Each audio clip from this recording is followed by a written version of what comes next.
بسم اللہ الرحمن الرحیم۔ پچھلے چند دنوں سے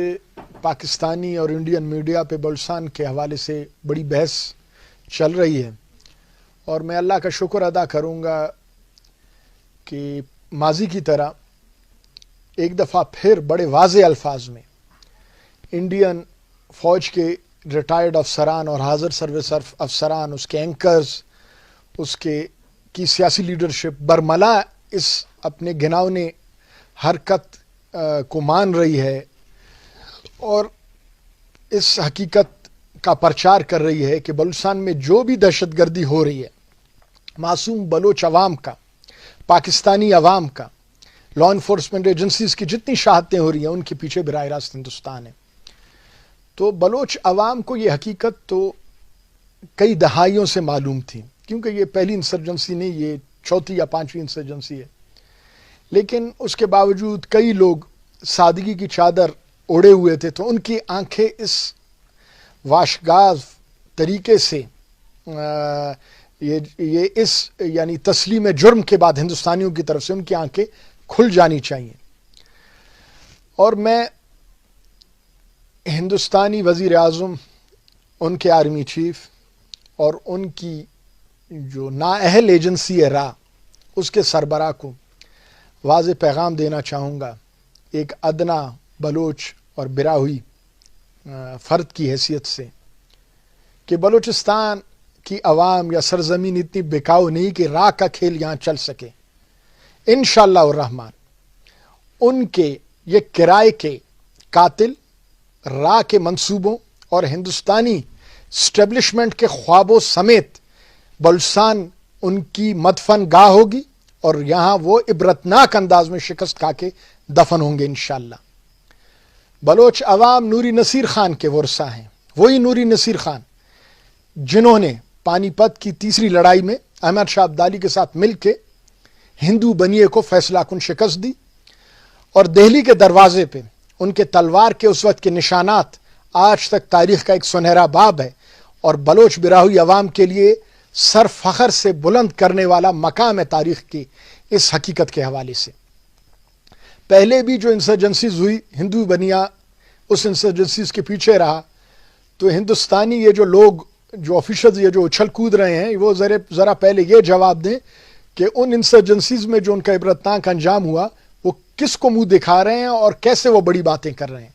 وہ یاد رکھیں، یہ بنگلہ دیش نہیں، یہ بلوچستان ہے، اور یہاں لا الہ الا اللہ محمد رسول اللہ کے ماننے والے ہیں، اور ہندو بنیے کا وہ حشر ہوگا جو تاریخی طور پہ وہ انشاءاللہ الرحمن یاد رکھیں گے۔ وہ کشمیر میں جو ان کے لوگ مردار ہوتے ہیں اور بلوچستان میں جو لوگ شہید ہوتے ہیں، یہ ان کو وہ برابر کرتے ہیں، اور ان کے ایجنٹ بڑے خوش ہوتے ہیں اور ان کو اپنی ویڈیوز بھیجتے ہیں اور ان سے پیسے وصول کر کے خوشیاں مناتے ہیں۔ تو میں ایک تاریخی حقیقت ان کے سامنے بیان کروں گا کہ غزوہ احد میں اسی طریقے سے مسلمانوں کی بہت بڑی تعداد اسد اللہ و اسد الرسول سیدنا حمزہ رضی اللہ عنہ سمیت شہید ہوئی۔ تو ابو سفیان اس وقت تک کے جو مسلمان نہیں ہوئے تھے، تو پہاڑ پہ چڑھ کے انہوں نے آواز دی کہ آج ڈول کا وزن یعنی ترازو کا وزن برابر ہے، کہ بدر میں ہمارے 70 گئے، آج تمہارے 70 گئے۔ تو سیدنا عمر الفاروق رضی اللہ عنہ نے جواب دیا ابو سفیان کو، وہ جواب یعنی دنیا کی تاریخ کا بہت ہی سنہرا باب ہے، کہا کہ تم پاگل ہو گئے ہو، قطعی تمہارے مقتولین اور ہمارے شہداء برابر نہیں ہو سکتے، تمہارے مقتولین جہنم واصل ہوئے اور ہمارے شہداء جنت میں اللہ کی رضا میں خوش ہیں۔ تو پاکستانی لا انفورسمنٹ ایجنسیز کے شہداء، بلوچ نوٹیبلز یا باقی جو پاکستانی عوام ہیں، ان کی شہادتیں اور ہندوستانی مردار یا ہندوستانی ایجنٹوں کے جو مردار جو واصل جہنم ہونے والے، یہ برابر نہیں ہو سکتے۔ یہ دو قومی نظریے پہ بننے والے ملک کے افراد ہیں، یہ مسلمان لوگ ہیں، یہ لا الہ الا اللہ محمد رسول اللہ کے ماننے والے ہیں، اور یہ عظیم شہداء ہیں۔ ہمارا قرآن اس کا گواہ ہے، وہی قرآن جو اس بابرکت مہینے کی ایک معزز رات میں اترا تھا۔ ہمارے نبی علیہ السلام کی بات جو کبھی بھی رد نہیں ہو سکتی، کہ ان کے نظریے پہ بننے والا یہ ملک ہے۔ چند لوگ جو ہندوستان کے ایجنٹ بن جائیں، بنیے کے ایجنٹ بن جائیں، اپنا ایمان بیچ دیں، اپنا مذہب بیچ دیں، اپنا قوم بیچ دیں. وہ قطعی طور پہ ایسے لوگ نہیں ہیں کہ ہندوستان ان کے ملنے پہ خوشی منائے. یہ کوئی ان کا احمق آدمی اپنی میڈیا پہ واشگاف الفاظ میں کہہ رہا تھا کہ مینگل، مری، بگٹی. ارے بابا، ہر قوم میں بھگوڑے میر جعفر، میر صادق ہوتے ہیں، ان کی خوشی نہیں مناؤ. تم ڈیرہ بگٹی چلے جاؤ، وہاں تمہیں غیرت مند مسلمان ملیں گے، غیرت مند پاکستانی ملیں گے. تم کوہلو چلے جاؤ، انشاءاللہ کہان چلے جاؤ جو مریوں کے علاقے کی بات کر رہے ہو، تو وہ جو بھگوڑے ہیں وہ تمہاری گود میں باہر ملک میں بیٹھے ہیں، جو ایمان والے ہیں وہ اپنے ملک میں بیٹھے ہیں. اور تم ذرا وڈ میں مینگلوں کے علاقے میں آ جاؤ تو تمہارا سارا کچا چھٹا کھل جائے گا. تو میں یہ مطالبہ کروں گا ہندوستانی اسٹیبلشمنٹ سے کہ اپنا قبلہ درست کریں، اور جو یہ اربوں کھربوں ایسے نااہل ایجنٹوں پہ خرچ کر رہے ہیں جن سے کچھ نہیں بنے گا، اور جو بلوچستان کے زمین میں انشاءاللہ عبرتناک انجام کو پہنچ کے دفن ہوں گے، تو وہ اپنا پیسہ ان پہ خرچ نہ کریں.